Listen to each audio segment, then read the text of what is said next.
Hello there everyone, and this is NDM here, welcoming you back to another episode of Let's Play Metroid Prime. Right, so in the last episode we finished up the collectathon in the game, the end game collectathon, where we had to go to all the other areas in the world map, such as, Telenova World, Chozo Ruins, Mammal Caverns, Phazon Mines. We've cleared out all of those areas, so there's only one thing left to do now, and that is to go to the Artifact Temple and collect the last remaining artifact piece to complete our collection of all the Chozo artifacts, which will then gain us access to the impact crater.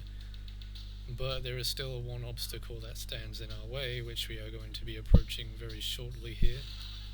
I'm hoping I can get this boss fight done in one video, because it is quite a long boss battle. At least it is in hard mode. I don't know how easy it's going to be in easy mode or normal mode. Might not take as long because he might not have as much hit points, or it might not take as long to kill him. Oh, hang on a second, there's Chozo lore in here, what the hell? Forgot about that. Okay, so that's the last Chozo lore. My apologies.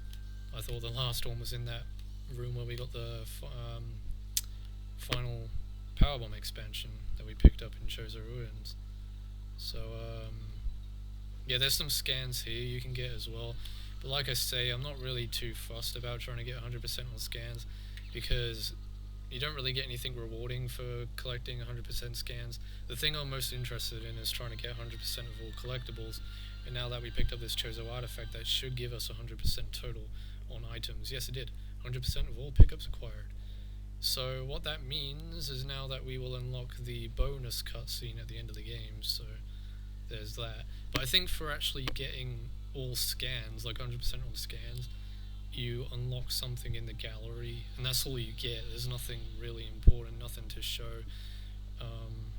And I've already done a 100% run on scans on this anyway, so I can basically show you the picture gallery. Maybe after we finish the game I can show you guys that, if I decide to, because I kind of want to start on the new project today. Well, I've got 2 new projects planned actually, because I'm deciding on doing 3 Let's Plays. I'm deciding to do Pokemon Blue and then another 2 Let's Plays alongside Pokemon Blue. Obviously one of those 2 is going to be a main project, and then the other one's going to be like a side project.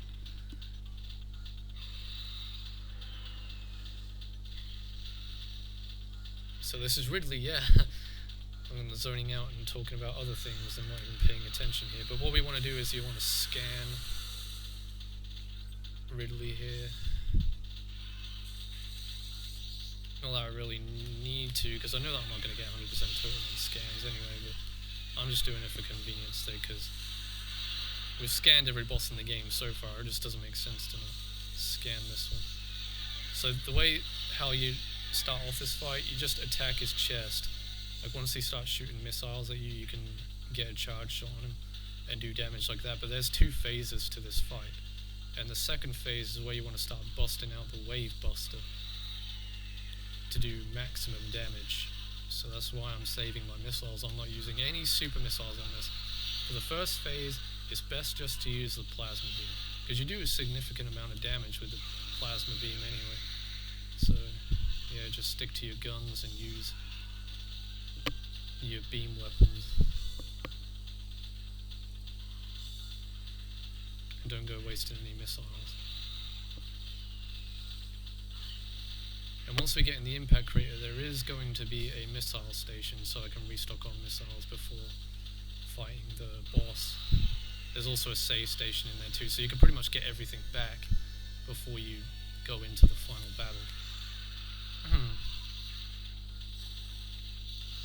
And I have to say, this is some freaking kick-ass music. It's a nice rendition of the Ridley theme of Super Metroid. Dang it, he's doing the hop attack thing where he's jumping up in the air and ground pounding me.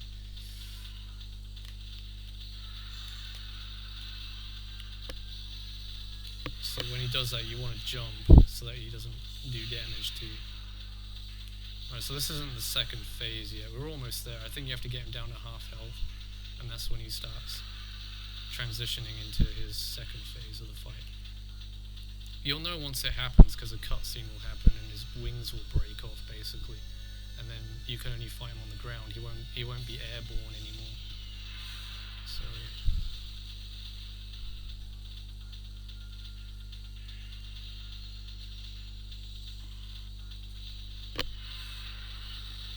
And you'd think that if he wasn't airborne, that would be like the easiest part of the fight because he's on the ground. But that is not true because he does have some nasty attacks when he's on the ground.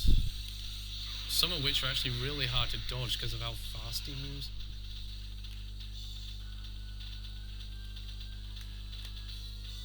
Dang it, my neck is really hurting me today, and so is my ear. I thought I'd feel better today, but I guess I'm not. Because yesterday it was bothering me, and now today it's bothering me, and it's been bothering me for quite a few days now. And I was kind of disappointed after doing the last recording session because I wasn't too impressed with the way that those two videos turned out.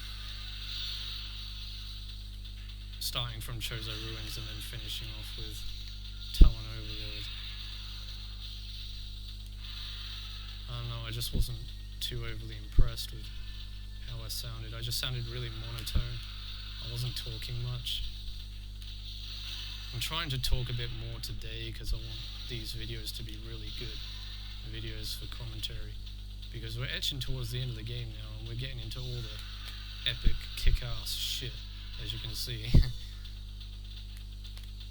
Okay, where are you, Ridley? Come on, show yourself. He went behind the temple, I know he did, but I just can't see. Oh wait, there he is. Dang it, surprise attack. Yeah, so not only does he come down at you with a laser, he also comes down at you with bombs too. Oh man.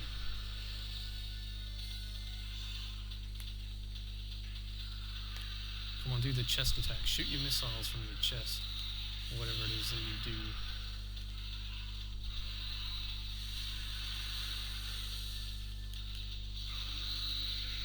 Right, is this it? Are we there now? Yeah, okay, right, this is it. Second form.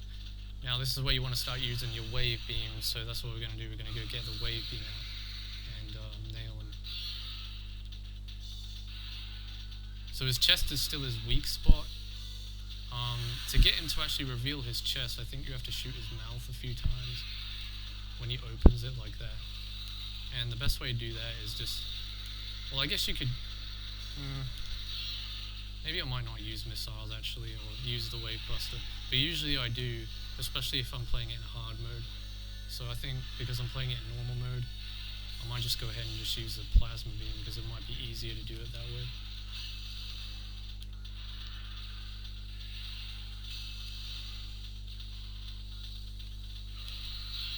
Okay, right, I managed to stop his attack just then, you see that? Awesome. Okay, so go on.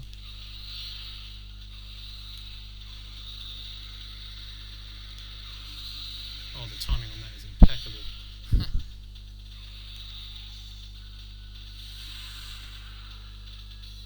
Go on then, do it. Ah, dang, I released the button too soon. Or too late, sorry. Yeah, I released it too late. Yeah, you can get him just before he charges at you, which is pretty cool. Just gotta get your timing right on the shot. Like that. Yeah, there we go. He's almost dead. He's almost dead.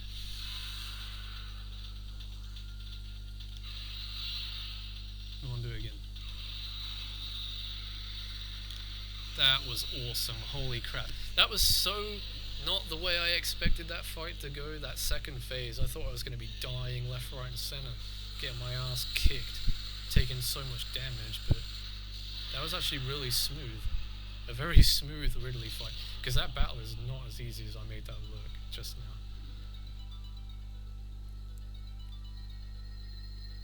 Even in normal mode it's pretty tricky, especially for the first time doing it. And look at this, we got the Chozo ghosts, and they're not hostile this time, they're actually seeming to be quite friendly. And this is the entrance to the impact crater, which we are going to do.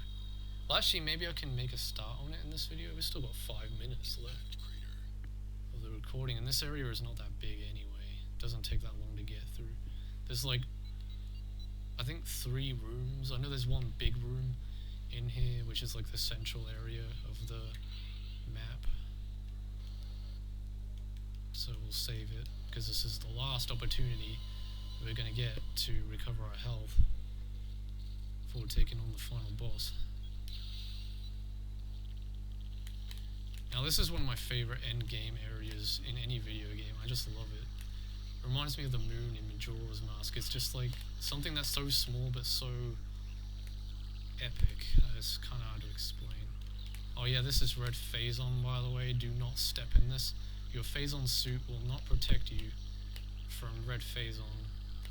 So even though you have the Phazon suit and you think you're invulnerable to Phazon, you're not red Phazon anyway. Lumigek. So these are a new enemy too, which can only be found in the impact crater. And it is a scan, so make sure you scan them if you're going for 100% scan completion. I always thought this room was really weird, especially the platforms you have to go up on the side of the wall here. They look like giant teeth. They don't look like rocks, they look like teeth. So, I always thought that was weird. And we got a whole bunch of fission Metroids in here, so we're gonna have to use some power bombs to get rid of those. Actually, you know what you wanted to try and do? You want to try and not use as many power bombs as you can, because you need power bombs for the second phase of the final battle. Because I did not mean to drop down. Wasting time, dude. One of those things is gonna latch onto me. I know it. This room is one of the hardest rooms to frickin' navigate in, because you have so many fission Metroids, and they follow you around, and if you get frickin' grappled on while you're in the middle of a jump, you end up falling all the way down to the bottom, and then you have to restart the climb all over again. So it's a bit of a nuisance. I think what I'm going to do is I'm going to end off the video here in this missile station, so we'll continue on next time. Alright guys, so that concludes it for this episode of Let's Play Metroid Prime. So in the next episode, we will be taking on the final battle, or making a start on it anyway in the next video. So until then, this is NDM saying thanks for watching, take care, everybody, see you in the next video, and goodbye.